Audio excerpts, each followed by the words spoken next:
नमस्कार। चलिए आज बात करते हैं जिंदगी के उस सबसे बुनियादी और अविश्वसनीय हिस्से की, जो हमारी आंखों से तो छिपा हुआ है, लेकिन हमारे पूरे अस्तित्व का आधार है। जी हाँ, हम बात कर रहे हैं सेल की, यानी कोशिका की। 1 मिनट के लिए सोचिए। एक पेड़, एक प्याज और एक इंसान, तीनों कितने अलग दिखते हैं, है ना? लेकिन क्या हो अगर मैं कहूं कि इन सब में एक चीज कॉमन है, एक ऐसी चीज जो इन सबको जोड़ती है। ये सभी एक ही तरह के छोटे छोटे बिल्डिंग ब्लॉक से बने हैं। तो हमारी कहानी शुरू होती है साल 1665 से। रॉबर्ट हुक नाम के एक वैज्ञानिक अपने खुद के बनाए हुए माइक्रोस्कोप से कॉर्क का एक पतला सा टुकड़ा देख रहे थे। और जो उन्हें दिखा, उसने उन्हें बिल्कुल हैरान कर दिया। मधुमक्खी के छत्ते जैसी छोटी छोटी संरचनाएं। उन्होंने इन्हें नाम दिया सेल्स, जिसका लैटिन में मतलब होता है छोटा कमरा। शायद उन्हें उस वक्त अंदाजा भी नहीं था कि उन्होंने बायोलॉजी में एक पूरी क्रांति की शुरुआत कर दी है। तो आज के इस सफर में हम क्या क्या जानेंगे? सबसे पहले हम कोशिका की खोज के बारे में बात करेंगे। फिर हम सेल के अंदर जाकर उसके हिस्सों को समझेंगे, प्लांट और एनिमल सेल्स को कंपेयर करेंगे, और आखिर में ये देखेंगे कि ये छोटी छोटी इकाइयां आखिर डिवाइड होकर जीवन को आगे कैसे बढ़ाती हैं। तैयार हैं? चलिए शुरू करते हैं। तो चलिए सबसे पहले थोड़ा समय में पीछे चलते हैं। आखिर हमें इस अनदेखी दुनिया के बारे में पता कैसे चला? इसका श्रेय जाता है कुछ साहसी वैज्ञानिकों और उनकी कमाल की खोजों को। हुक की खोज के बाद ल्यूवेनहॉक ने पहली बार जिंदा तैरती हुई कोशिकाओं को देखा। फिर रॉबर्ट ब्राउन ने थोड़ा और गहराई से देखा और कोशिका का कंट्रोल सेंटर यानी केंद्रक ढूंढ निकाला। इसी के आधार पर श्लाइडन और श्वान ने एक मौलिक बात समझी कि सभी पौधे और जानवर कोशिकाओं से ही बने हैं। और आखिर में विर्चो ने इस पहेली का आखिरी टुकड़ा जोड़ा, ये कहकर कि हर नई कोशिका किसी पुरानी कोशिका से ही बनती है।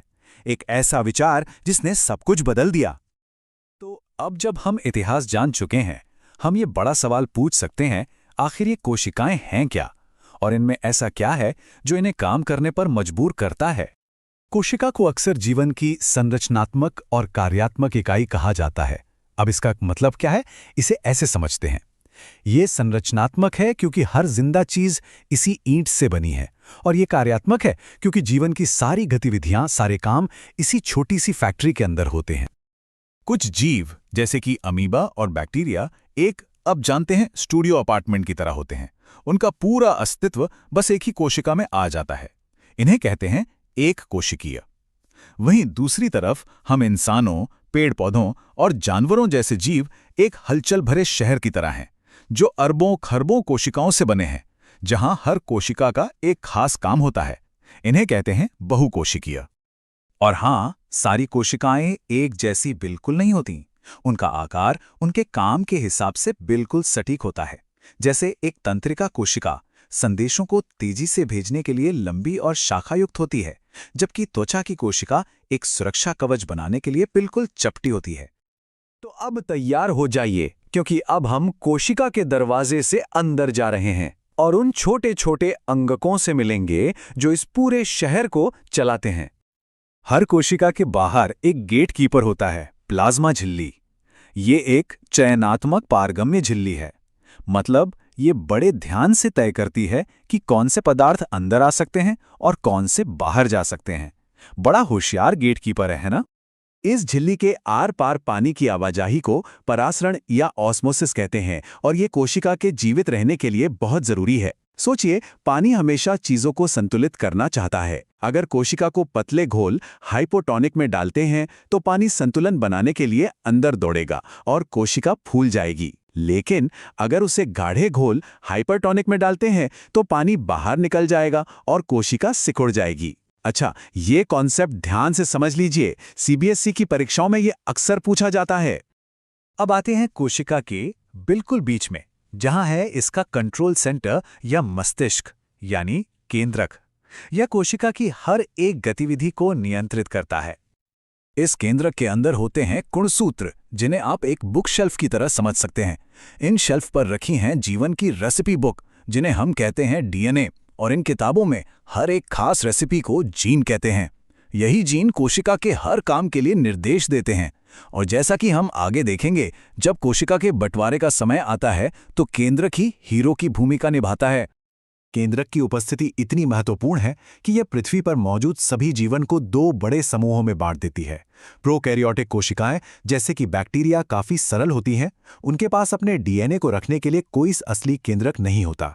वहीं दूसरी तरफ यूकैरियोटिक कोशिकाएं, जैसे हमारी और पौधों की, एक व्यवस्थित और झिल्ली से घिरा हुआ केंद्रक रखती हैं। ये बायोलॉजी के सबसे बुनियादी अंतरों में से एक है। और हाँ, परीक्षाओं का भी एक पसंदीदा टॉपिक। अब मिलिए कोशिका के पावर हाउस से, माइटोकॉन्ड्रिया। ये अंगक भोजन से ऊर्जा निकालकर उसे एटीपी यानी एटीपी नामक अणुओं में बदलता है। एटीपी को आप कोशिका की ऊर्जा मुद्रा समझ सकते हो, जिसके बिना कोई काम हो ही नहीं सकता। बेशक, इस कोशिका शहर में और भी कई महत्वपूर्ण खिलाड़ी हैं।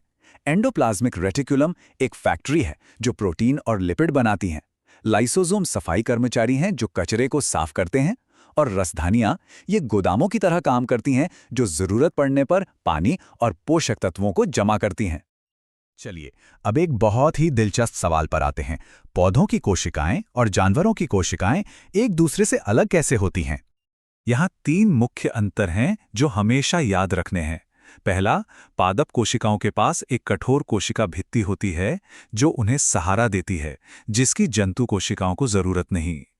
दूसरा, पादप कोशिकाओं में क्लोरोप्लास्ट जैसे प्लास्टिड होते हैं जो प्रकाश संश्लेषण के लिए छोटे सोलर पावर प्लांट हैं। और तीसरा, पादप कोशिकाओं में एक बहुत बड़ी केंद्रीय रसधानी होती है जो पानी जमा करके दबाव बनाए रखती है, जबकि जंतु कोशिकाओं में ये बहुत छोटी होती हैं। और अंत में आइए देखते हैं कि कैसे कोशिका के ये सभी हिस्से मिलकर जीवन की निरंतरता के सबसे जरूरी काम को अंजाम देते हैं, कोशिका विभाजन। तो कोशिकाएं विभाजित क्यों होती हैं? इसके 3 मुख्य कारण हैं। किसी जीव को बढ़ने में मदद करने के लिए, पुरानी या घायल कोशिकाओं को बदलने के लिए, जैसे जब कोई घाव भरता है, और प्रजनन के लिए विशेष कोशिकाएं यानी युग्मक बनाने के लिए। कोशिकाएं 2 मुख्य तरीकों से विभाजित होती हैं, माइटोसिस और मियोसिस। माइटोसिस को एक फोटोकॉपी मशीन की तरह समझें। एक कोशिका विभाजित होकर 2 बिल्कुल समान कोशिकाएं बनाती है, जो वृद्धि और मरम्मत के लिए एकदम सही है।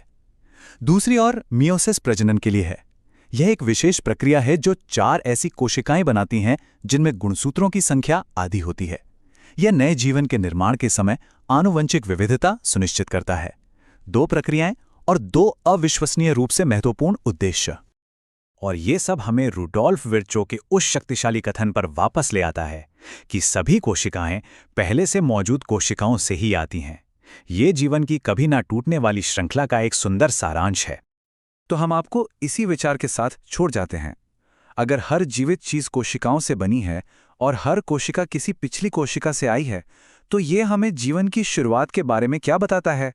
इस पे सोचिएगा।